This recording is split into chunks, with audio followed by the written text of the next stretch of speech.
오늘 우리가 함께 살펴볼 교리응답은 우리의 감사에 대해 다루는 제3부의 첫 번째 주일인 교리응답 제32주일 제86문답부터 제87문답까지입니다. 시편 찬송 511쪽 그리고 512쪽에 기록되어 있는 교리응답 제32주일을 교독하도록 하겠습니다. 하이데벨 교리응답 제3부 우리의 감사 제32주일 제86문 우리 자신의 어떤 공로도 없이 오직 그리스도를 통한 은혜로만 우리의 비참에서 구원받았다면 왜 우리가 아직도 선행을 해야 합니까? 왜냐하면 그분의 피로 우리를 구속하신 그리스도께서 또한 그분의 성령으로 그분의 형상이 되도록 새롭게 하시기 때문인데, 이렇게 하시는 것은 우리의 전 생활에서 하나님의 은덕에 기꺼이 감사를 나타내며 우리를 통해 하나님께서 찬양을 받으시도록 하기 위함입니다. 더 나아가 우리 자신이 믿음의 열매로 우리의 믿음에 대한 확신을 얻고 경건한 삶으로 우리 이웃들을 그리스도에게 인도하도록 하기 위함입니다. 제87문 감사하지 않고 회개하지 않는 삶에서 하나님께로 돌이키지 않는 사람들도 구원받을 수 있습니까? 결코 구원받을 수 없습니다. 성경은 우리에게 부정한 자, 우상 숭배자, 간음하는 자, 도적질하는 자, 탐욕하는 자, 술 중독자, 헐뜯는 자, 강도 등과 같은 자들이 하나님의 나라를 상속받지 못할 것이라고 가르칩니다. 말씀 목사부에는 찬송 1A장을 통해 우리의 신앙을 고백한 후 시편 34편 5절, 7절, 8절을 이어서 부르도록 하겠습니다.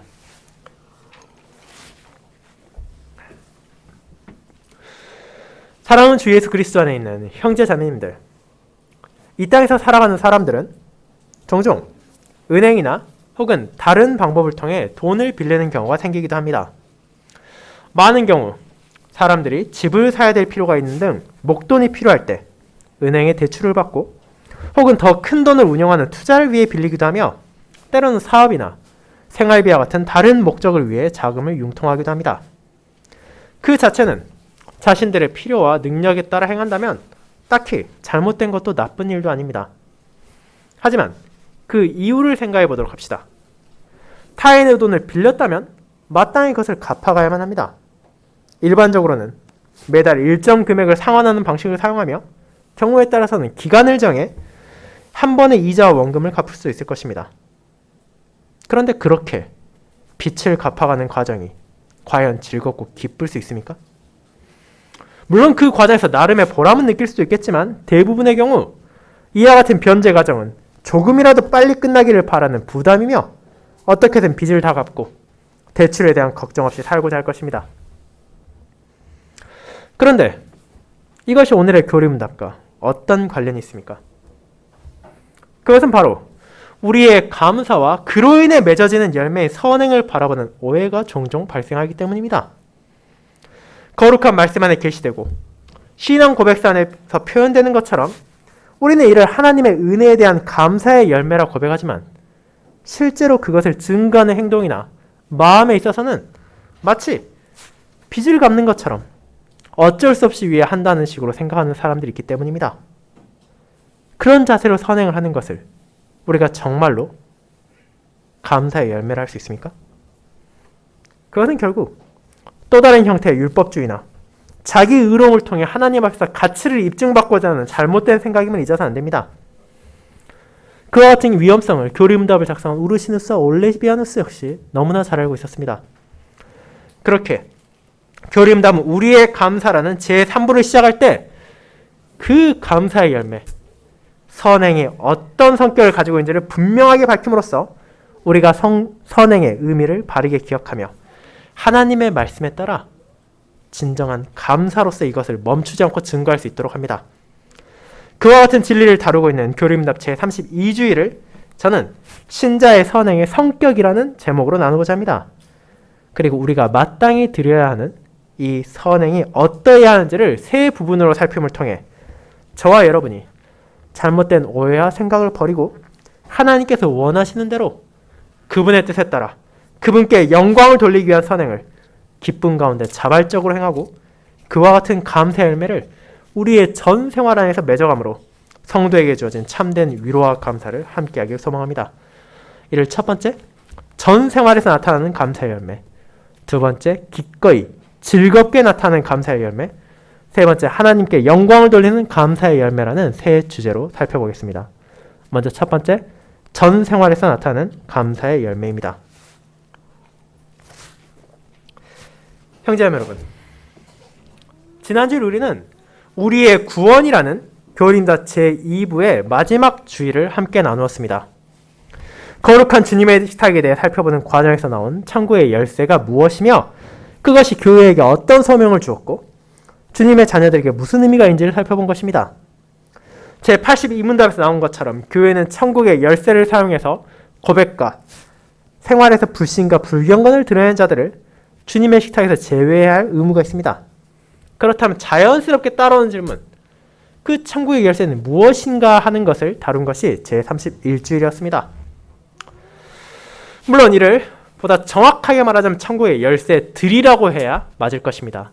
왜냐하면 그 천국의 열쇠는 한 가지가 아니기 때문입니다. 이는 거룩한 복음 설교와 기독교 권징입니다. 이 두 가지를 통해 하나님의 나라는 신자들에게 열리지만 불신자들에게는 닫힙니다.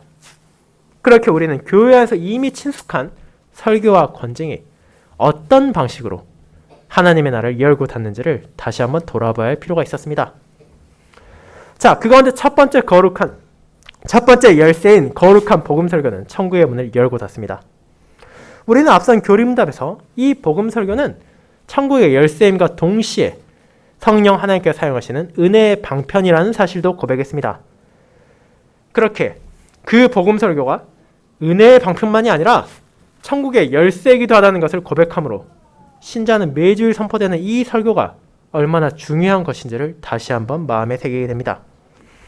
하나님께서 자신의 종들을 통해 그분의 말씀을 순수하게 선포하실 때 그것을 참된 믿음으로 받아들인 자는 자신의 눈앞에 하나님의 나라가 열리고 있다는 것을 깨닫게 됩니다. 하지만 동시에 불신자들과 위선자들은 그와 동일한 말씀 안에 선포되는 언약의 저주와 죄인에 대한 심판에 대한 복음 안에서 그들이 회개하지 않는 만큼 천국의 문이 닫히게 된다는 것을 깨달아야 합니다. 그렇게 주님께서 교회에 맡기신 이 열쇠가 합당하게 역할하도록 하기 위해 교회는 이 복음 설교를 보존하고 유지하며 선포될 수 있도록 소명을 받았습니다. 그리고 이 열쇠를 통해 성도들은 하나님의 말씀을 믿음으로 받아들이고 그 가르침에 따라 살아가야 한다는 부름 또한 받았다는 것을 우리는 기억해야 했습니다. 자, 그런데 이와 같은 복음 설교가 천국의 열쇠라는 것은 받아들이기 어려운 것은 아닙니다. 하지만 이어지는 또 다른 열쇠는 실제로 많은 이들에게 낯설 뿐 아니라 거부감이 들 수도 있는 것입니다. 그것은 기독교 권징입니다. 꾸짖음, 징계, 이와 같은 것들을 누가 좋아하겠습니까? 특별히 오늘날 자신에게 직접적으로 피해를 주지 않는 한 다른 사람을 지적하는 것은 해서는 안 되는 것이 되어가고 있고 타인의 주장을 기꺼이 인내하고 감내하는 것이 미덕이 되어가고 있습니다. 물론 교회라 하더라도 본인들이 그리스도인이 아니라는 것을 공식적으로 드러내는 불신자들에게는 권징을 하지 않습니다. 그들을 벌하는 것은 하나님이시지 교회에 주어진 소명이 아니기 때문입니다. 그러나 스스로 그리스도인이라고 주장하면서 그 생활과 말과 고백이 있어서 그리스도인이 아니라는 것을 드러내는 이들은 어떻습니까? 우리는 그들은 합당한 절차를 통해 권징을 받아야 한다는 것을 고백합니다. 이는 그와 같은 과정을 통해서 그들이 잘못을 깨닫고 그들이 회개하고 돌이키게 하기 위함이며 주님의 공의의 분명함을 증거하고 주님의 언약의 거룩함을 지켜나가며 또 이를 통하여 하나님의 형제와 자매를 다시 한번 믿음 안에서 받아들이기 위한 것이었습니다. 그렇게 권징, 권면과 징계를 함에도 불구하고 형제 자매의 권징을 무시하고 또 교회적 징계까지 거부한다면 성례에 참여해서 금지될 것이고 교회에서 출교될 뿐 아니라 하나님의 나라에서도 주게 될 것입니다. 그런 방식으로 교회의 건쟁은 분명히 위선자와 불신자들에게 천국의 문을 닫습니다. 그런데 이 권징이 그 문을 닫는 것만으로 끝나는 것이 아니라는 것을 기억해야 됩니다. 이것의 궁극적인 목적은 신자를 추방하기 위한 것이 아니라 이를 통해 그들이 자신의 부족함을 깨닫고 부끄러운 가운데 참된 회개로 돌아오게 하기 위한 것입니다. 그리고 그들이 참다운 회개를 약속하고 나타난다면, 즉 고백과 생활을 개선하고 주님 앞에 겸손히 나온다면 교회는 기꺼이 그들을 받아들일 것이고 모든 성도들과 함께 하나님께 감사할 것입니다. 그렇게 교회의 권징이 천국의 열쇠로서 그 문을 닫고 열기에 교회는 이를 마땅히 유지할 뿐 아니라 합당하게 시행함으로써 그에게 주어진 소명을 신실히 임하며 이를 받아들인 성도들 역시 세상적인 시선을 내려놓고 이를 통해 주어지는 주님의 손길을 바라봄으로써 권징을 바르게 이해해야 할 것입니다. 자, 그렇게 천국의 열쇠들에 대한 고백을 통해 제2부를 마친 교림답은 마지막 큰 주제인 제3부, 우리의 감사로 향합니다. 그런데 이 감사의 시작을 선행으로 시작한다는 것은 어떤 의미입니까? 이 선행이란 결국 행위에 대한 것 아닙니까? 우리는 이미 제24주를 통해 우리의 선행이라는 것이 하나님 앞에서 의가 될 수 없을 뿐 아니라 그 어떤 자격이나 공로를 주장할 수도 없다는 것을 살펴보지 않았습니까? 그런데 왜 이 시점에서 우리가 다시 선행을 바라봅니까? 이는 우리가 교리응답의 문맥을 살펴볼 때 자연스럽게 이해될 수 있습니다. 우리의 구원을 다룬 제2부는 로마교의 영향을 받은 많은 사람들이 가지고 있는 생각, 그리스도께서 온전한 희생제사를 십자가에서 바치셨지만 그럼에도 우리의 선행을 통해 거기에 기여를 하고 우리 또한 그 선행을 통해 의로움의 일부분에 참여해야 한다는 잘못된 생각을 반박했습니다. 그렇게 마땅히 이 부분에서는 선행이 나의 의가 될 수 없고 구원에 기여할 수 없다는 것을 분명히 선언한 것입니다. 그런데 거기서 끝난 것이 아닙니다. 제24절의 64문답은 이렇게 말하기 때문입니다. 참된 믿음으로 그리스도에게 접붙여진 사람은 감사의 열매를 맺지 않는 것은 불가능합니다. 라고 말입니다. 즉, 이 선행이 제2부에서 다루어질 때는 잘못된 생각, 나의 선행으로 의를 얻을 수 없다는 것을 분명하게 하기 위해서 나온 것이지만 더 구체적으로 이것이 그럼 어떤 의미를 가지고 있는지는 우리의 감사 부분에서 다시 다루게 될 것이라는 힌트를 미리 준 것입니다.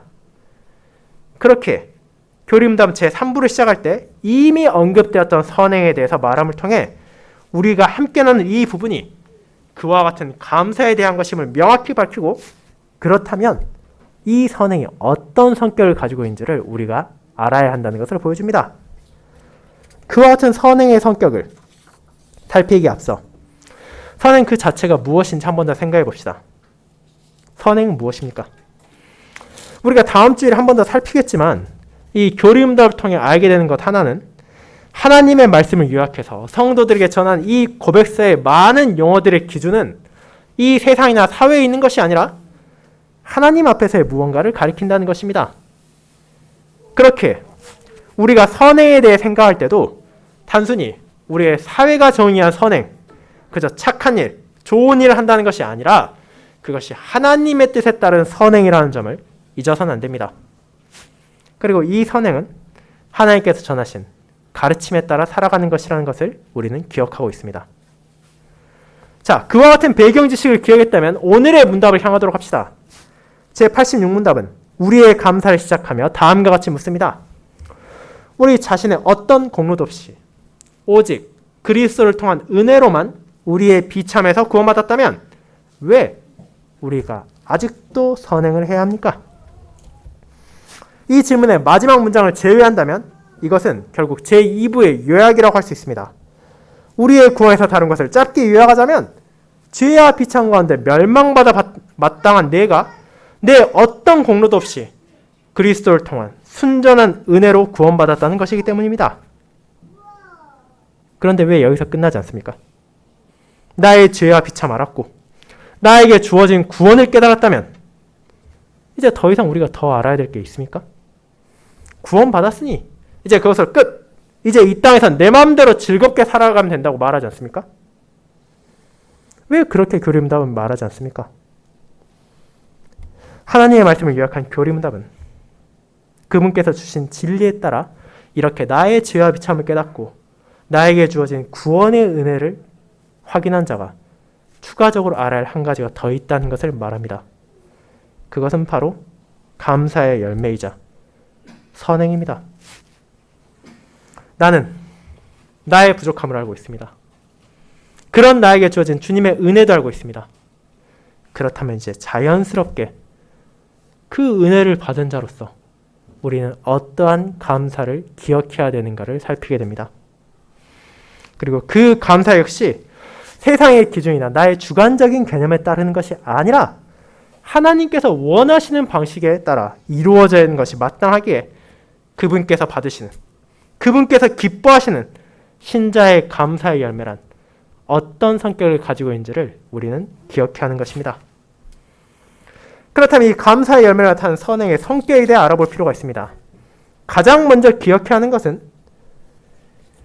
선행은, 우리가 맺는 감사의 열매는 우리의 전 생활에서 나타나야 한다는 것입니다. 이런 점에서 선행은 우리가 서서에서 언급한 빚을 갚는 것과는 확연히 다른 특징을 가지고 있습니다. 여러분이 은행이나 타인에게 빚을 갚을 때 요구되는 것은 정해져 있는 날짜에 맞춰 입금을 하는 것뿐입니다. 예를 들어 매달 마지막 날에 필요한 액수를 보내야 한다면 그 달의 남은 나날 모든 순간에는 실제로 돈이 있건 없건 아무런 문제도 없습니다. 정해진 날, 정해진 액수를 보내기만 한다면 그것으로 끝입니다. 그런데 놀랍게도 이런 관점으로 신자의 선행을 바라보는 사람들은 과거에도 있고 지금도 있으며 앞으로도 있을 것입니다. 그리고 그 사실을 믿음의 선진들도 알고 있었고 저와 여러분도 잘 알고 있습니다. 그것은 바로 외식적인 모습으로 평소에 살아갈 때는 자기 주변의 불신자들과 아무런 차이도 없이 세속적으로 살아가다가 주일만 되면 사람이 돌변해서 정말로 경건한 모습을 보이는 것입니다. 세상의 친구들, 동료들과 대화할 때는 음란하고 저열한 말을 거리끼지 않다가도 교회에 다니는 형제와 자매를 만날 때는 거룩한 말로 포장해서 자신을 감추는 사람들이 있습니다. 과거 북미와 유럽권에서 시작되어 우리나라 교계도 강타했던 단어 썬데이 크리스천, 번역하자면 주일만 신자인 사람들이 그런 사람들입니다. 하지만 그것이 정말로 우리가 보여야 할 선행, 하나님께 바칠 감사의 열매를 할 수 있습니까? 정해진 날에 빚을 갚는 것처럼 한 주에 하루만을 분리해서 주일만 거룩하게 살고 경건하게 살고 혹은 교회에 나와 있을 때만 남들에게 신실한 모습을 보이면 그것으로 충분합니까? 그렇지 않습니다. 하나님께서 원하시는 것은 우리의 전 생활을 다스리는 것입니다. 오늘 여러분과 함께 읽은 본문 데살로니가전서 5장은 그리스도인의 삶이 어떠해야 하는지를 알려주는 유명한 구절입니다. 이 편지의 18절에서 바울은 뭐라 말합니까? 범사에 감사라고 합니다. 그리고 이어지는 21절과 22절에서는 다음과 같이 전합니다. 범사에 헤아려 좋은 것을 취하고 악은 어떤 모양이라도 버리라. 자, 이를 통해 바울이 말하고자 하는 것은 무엇입니까? 범사라는 표현을 쉽게 말하자면 모든 일, 모든 때라는 것입니다. 즉, 신자가 어떤 상황을 마주한다더라도 감사해야 되고 선을 행하며 악은 버려야 한다는 것입니다. 그리고 이는 데살로니가 교회만 전한 것이 아니라 그가 에베소 교회에 보낸 서신에도 동일하게 나타납니다. 에베소서 5장 20절은 다음과 같습니다. 범사에 우리 주 예수 그리스도의 이름으로 항상 아버지 하나님께 감사하라.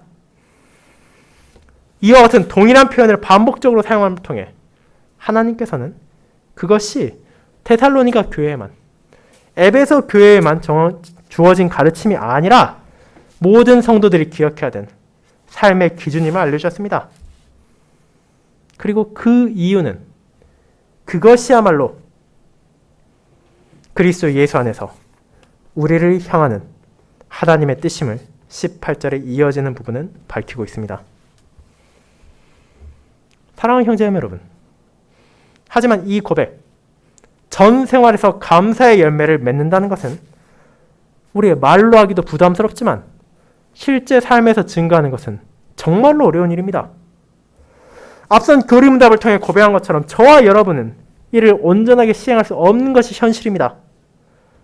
우리 마음속에도 남들이 보지 않는 곳에서는, 교회의 형제자매가 없는 장소에서는, 그리고 교회가 아닌 곳에서는 그저 남들 하는 것처럼 편하게 살고 마음 가는 대로 행동하고자 하는 욕망이 생겨나기도 합니다. 하지만 우리가 따라야 할 기준은 사회적인 것도 아니고 남들의 시선도 아니고 오직 하나님의 뜻뿐입니다. 그분께서는 우리가 부족하다 하더라도 그 선행의 발걸음을 멈추지 않고 내딛기를 원하시며 온전한 선행을 증거하신 예수 그리스도의 은혜 안에서 우리가 그 길을 나아갈 수 있도록 성령 하나님을 통해 우리를 새롭게 하셨습니다.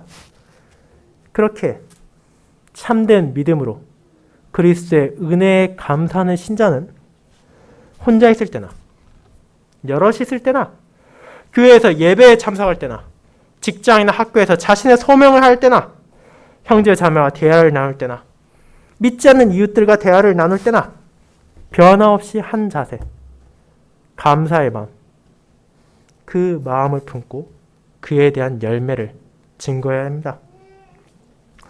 나를 구원하신 주님의 은혜가 주일에만 있는 것이 아니라 교회에 있을 때만 나타나는 것이 아니라 나의 전 생활에 함께하는 것처럼 그에 대한 감사의 마음 역시 전 생활에서 사라지지 말아야 하며 그로 인해 우리의 모든 순간을 통해 그 은덕에 대한 감사의 열매로 선행이 증거되어야 합니다. 그것이 바로 저와 여러분을 통해 이 땅에 나타날 감사의 열매인 선행이 가져야 할 첫 번째 성격인 것입니다. 그리고 이어지는 두 번째 성격인 기꺼이 즐겁게 나타나는 감사의 열매에 대해 알아보도록 하겠습니다. 성도 여러분, 그렇게 우리의 전 생활에서 선행을 멈추지 않으며 범사에 감사하는 삶을 살아가고자 하는 신자는 자연스럽게 이 선행의 두 번째 성격이 무엇인지도 생각하게 됩니다. 그것은 바로 이 열매를 기꺼이 맺어야 한다는 것입니다. 이를 다르게 말하자면 자발적으로 혹은 기쁨으로 맺는다고 해도 틀리지 않을 것입니다. 그런데 어떻게 이것이 앞선 전 생활에서 열매를 맺어야 한다는 것과 연결이 됩니까? 사실 그 이유는 자녀를 가진 부모라면 혹은 누군가를 가르치거나 훈육한 적이 있는 사람이라면 자연스럽게 알 수 있는 것입니다. 아무리 아이들에게, 학생들에게 책을 읽으라고 시키거나 공부를 해야 한다고 외친다고 한들 그 자녀들이, 그 학생들이 그것을 기쁘게 여기지 않는다면 그것이 얼마나 효과가 있겠습니까? 부모나 교사가 눈을 부릅뜨고 있는 동안에는 억지로라도 그것을 하겠지만 조금이라도 틈이 생기면 다른 일을 하고 어떻게든 그 의무에서 도망치려 할 것입니다.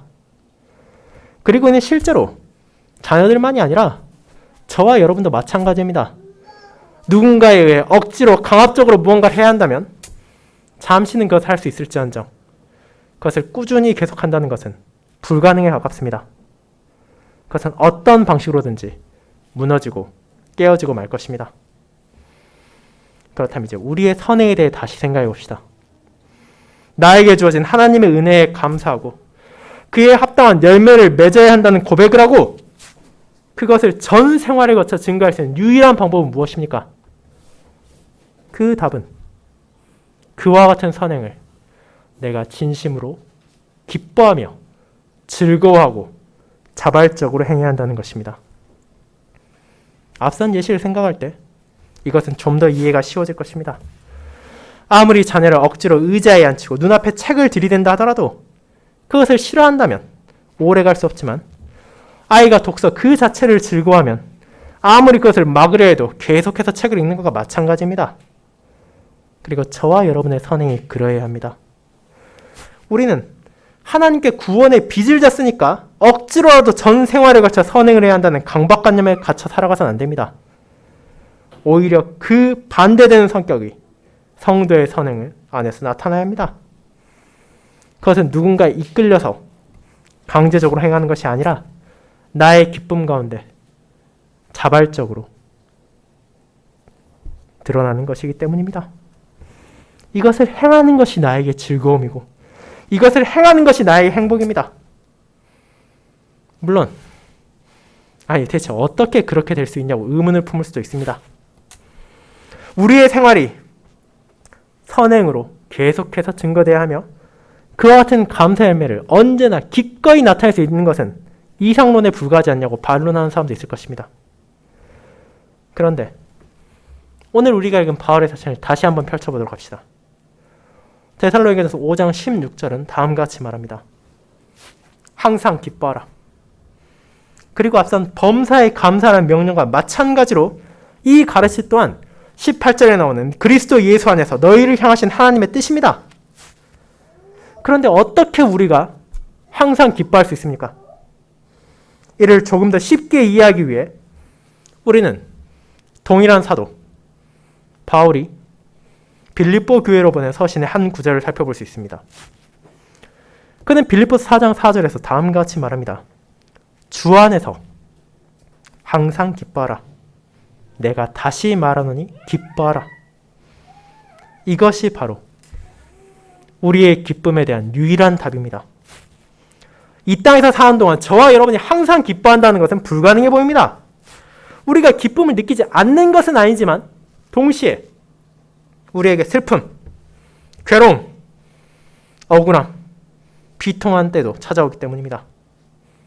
성도라 하더라도 분노할 때도 있고 눈물 흘릴 때도 있습니다. 심지어 끔찍한 고통과 재해를 마주하는 사람도 있을 것입니다. 그러나 저와 여러분은 그런 상황에서도 위로를 받고 기쁨의 소망을 붙잡을 수 있습니다. 왜냐하면 불신자들과 달리 성도는 우리가 그리스도께 속해 있다는 것을 알고 있기 때문입니다. 나의 모든 삶은 그분의 지체로서 그분의 연합 안에서 이루어지는 것이기에 이 슬픔, 나의 눈물까지도 선하게 사용하실 주님의 은혜를 확신하는 자는 아무리 비통한 순간에도 아무리 괴로운 때에도 기쁨을 내려놓지 않을 수 있습니다. 그리고 그 확신은 이 기쁨 안에서 하나님의 은덕에 기꺼이 감사할 수 있도록 우리를 더욱더 인도합니다. 사랑하는 성도 여러분, 그와 같은 기쁨 가운데 자발적으로 드려지는 것이 바로 우리의 선행입니다. 그것만이 우리가 전 생활에서 감사의 열매를 맺을 수 있는 유일한 동기입니다. 내가 억지로 누군가에 의해 강제적으로 하는 것이 아니라 내가 그것을 하지 않는 것을 오히려 상상할 수 없게 되고 부족한 내가 이 선행을 행하는 것이 그리스도 안에서 그분과의 연합을 더욱더 확신하게 함으로써 나에게 더 큰 기쁨으로 돌아오게 됩니다. 그리고 이를 행할 수 있는 은혜를 우리는 그리스도 안에서 받았습니다. 나의 주님, 나의 예수 그리스도께서는 나를 구하기 위해 자기 백성을 건지기 위해 고난과 괴로움, 멸시와 조롱, 박해와 죽음이 기다리는 십자가로 의 길을 기꺼이 가셨습니다. 그분은 누군가의 억지로 떠밀려서 그 길을 가신 것이 아니라 자기 양떼를 위하여 기꺼이 그 길을 향하셨습니다. 그렇게 아버지의 약속을 성취하신 예수님께서는 그분의 공로를 통해 이제 그 백성들 또한 기꺼이 하나님을 향한 감사의 열매를 맺을 수 있도록 그들을 새롭게 하셨습니다. 성령 하나님의 역사하심을 통해 우리는 이제 그와 같은 선행을 하기를 원하게 되었으며 그를 통해 하나님께 감사하기를 더욱더 갈망하게 되었습니다. 그 사실을 인식할 때, 나의 마음이 그렇게 변화되는 것을 깨달을 때 나는 주님의 은혜를 더욱 붙잡을 수 있게 되며 그 안에서 우리의 기쁨이 더욱더 커져간다는 것을 경험하게 될 것입니다. 그리고 그와 같은 기쁨과 자발적인 선행은 우리로 하여금 하나님께 영광을 돌리도록 인도할 것입니다. 거의 세 번째, 하나님께 영광을 돌리는 감사의 열매로 연결됩니다. 성도 여러분, 이제 그와 같이 우리의 선행이 전 생활에서 드러나야 되고 그것이 기꺼이 자발적으로 증거되어야 한다는 것을 고백했다면 그것은 대체 어떻게 드러나야 하는지를 생각해 보도록 합시다. 제86문답 첫 번째 문단의 마지막 줄은 다음과 같이 이 선행이 가진 마지막 성격을 보여줍니다. 우리를 통해 하나님께서 찬양을 받으시도록 하기 위함입니다. 즉, 저와 여러분의 선행은 하나님께서 찬양을 받으시기 위한 것입니다. 그것이 우리의 선행이 어떠해야 하는지를 보여줍니다. 이와 같은 감사의 열매, 선행은 나를 높이기 위한 것이 아닙니다. 자아도취에 빠져서 내가 이렇게 경건하고 내가 이렇게 선하고 내가 이렇게 훌륭하다고 남들에게 보여주기 위한 것이 아니라는 것입니다. 어쩌면 그런 마음을 가진 사람들도 자아도취에 빠져 전 생활을 거쳐 일관적으로 율법에 순종하는 모습을 보일 수 있을지도 모릅니다. 주님의 시대 바리새인과 같은 이들이 이와 같은 자세를 보였던 대표적인 인물이라 할 수 있습니다. 하지만 그것이 하나님께 영광을 돌리기 위한 것이 아니라 나의 명예나 나의 무언가를 위한 것이 되는 순간 이는 외적으로는 동일해 보인다 하더라도 본질적으로 감사의 열매가 아닌 것으로 변질되어 버렸습니다. 그것은 결국 자신이 찬양을 받고 자신이 높임을 받기 위한 수단이 되어버렸기 때문입니다. 그렇게 우리는 하나님의 뜻에 따르는 삶을 나타내고 그분의 은덕에 감사할 때 혹시라도 내 마음에 스며들 수 있는 교만과 욕망을 막아내야 합니다. 내가 기쁨으로 하나님의 뜻에 따르고 나의 전 생활에서 감사의 열매를 맺을 수 있도록 노력할 수 있는 것은 내가 남들보다 선하고 내가 남들보다 더 특출나서가 아니라 하나님께서 나를 새롭게 하셨기 때문입니다. 그렇게 이를 자각한다면 우리는 그런 나를 통해서 하나님께서 찬양을 받으셔야 한다는 것을 깨닫고 그를 위해 나의 말과 행동을 다스리고 나의 생각까지도 바르게 해야 한다는 것을 자각할 수 있습니다.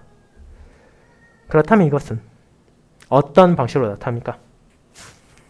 이 감사의 열매는 거룩한 삶, 세상과 불신자들의 그것과 다르고 차별화된 다양한 모습으로 증거될 것입니다. 남들이 조금의 편법과 위법을 통해 악인들의 꾀를 따를 때 주님의 뜻에 따라 정직한 자의 길에서 벗어나지 않는 것, 남들이 하나님을 모욕하고 이웃을 증오하는 언행을 일삼고 정욕과 분노에 따르는 말과 행동을 고집할 때 자기 혀를 다스림으로 입을 통해서도 하나님과 이웃을 사랑하는 모습을 견지할 때 이 세상은 여러분이 다르다는 것을 깨닫게 될 것입니다.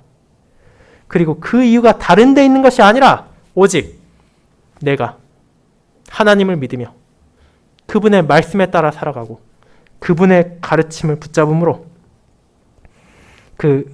그분께서 주신 은덕에 감사하기 때문임을 알게 될 때 여러분의 이웃도 그것에 동의하지 않는다 하더라도 서로 하나님의 위대하심을 인정하게 될 것입니다. 마치 다니엘과 친구들을 통해 느부갓네살 왕이 하나님의 주권과 지혜를 고백하고 요셉을 통해 보디발과 간수장과 바로가 하나님의 지혜를 인정할 수밖에 없었던 것처럼 저와 여러분의 감사의 열매를 통해 그분이 찬양을 받으시도록 하는 것이 우리가 가진 선행의 마지막 성격인 것입니다. 사랑하는 여러분, 그렇게 이 선행을 통해서 나의 믿음에 대한 확신을 얻고 그리스도의 은혜를 더욱더 붙잡음으로 우리에게도 유익이 있는 것은 사실이지만 이를 통해 우리가 바라는 것은 궁극적으로는 나에게 한없는 은혜를 베풀어 주신 하나님께서 부족한 나를 통해서 찬양을 받으시도록 하는 것입니다. 내가 나의 부모님을 사랑하고 나의 부모님을 존경한다면 나의 삶의 증거를 통해 그분의 이름과 명예가 높아지는 것이 기쁨이 되는 것처럼 이 땅의 부모님보다 더 큰 은혜와 사랑을 베푸신 하나님께서 나를 통해 찬양을 받으신다는 것이 나에게 얼마나 즐겁고 아름다운 일이겠습니까? 심지어 하나님께서는 여러분이 그와 같은 경건한 삶을 살아갈 수 있도록 새롭게 하심을 통해 이웃들을 자신에게로 인도하시는 데 사용하시기까지 합니다. 그렇게 하심으로 나 혼자만이 아니라 나의 형제와 자매들과 함께 하나님을 찬양하며 그분께 감사하는 삶을 격려하며 함께 할 수 있도록 그분께서는 우리에게 성도를 함께 주셨습니다. 그렇게 신자의 선행이 그와 같은 성격을 가지고 있다는 것을 우리는 기억하며 나 자신의 삶을 돌아보아야 합니다. 여러분의 선행, 하나님의 뜻에 따르는 삶이 진실로 전 생활을 거쳐 나타나고 있는지, 그것이 억지로 누군가에 의해 끌려 사는 것이 아니라 주님 안에서 나의 기쁨이 되어 자발적으로 기꺼이 하고 있는지, 그리고 그런 나의 삶을 통해 하나님께서 찬양을 받으시고 있는지를 우리는 살펴볼 수 있습니다. 물론 그와 같이 자신을 살피는 과정을 통할 때 우리가 알게 되는 것은 나의 선행이 완벽하지 않으면 여전히 부족함이 넘친다는 것입니다. 하지만 신자는 거기에서 멈추는 것이 아니라 오히려 쉬지 않고 기도드릴 수 있게 됩니다. 주님의 뜻에 따라 살아가길 원하는 나에게 은혜를 베풀어 주시길 기도하며 더욱더 감사의 열매를 계속해서 맺어가길 소망할 것입니다. 그렇게 우리는 제3부에서 이 감사의 열매를 어떻게 맺어야 하는지를 살필 뿐 아니라 그와 같은 우리가 드려야 되는 기도에 대해서 함께 고백할 것입니다. 이를 살피는 우리의 시간이 주님의 은혜 안에서 기쁨으로 가득하며 더욱더 나의 전 생활에서 기꺼이 하나님께 영광을 돌리기 위한 선행을 갈망하도록 인도되길 소망합니다. 아멘.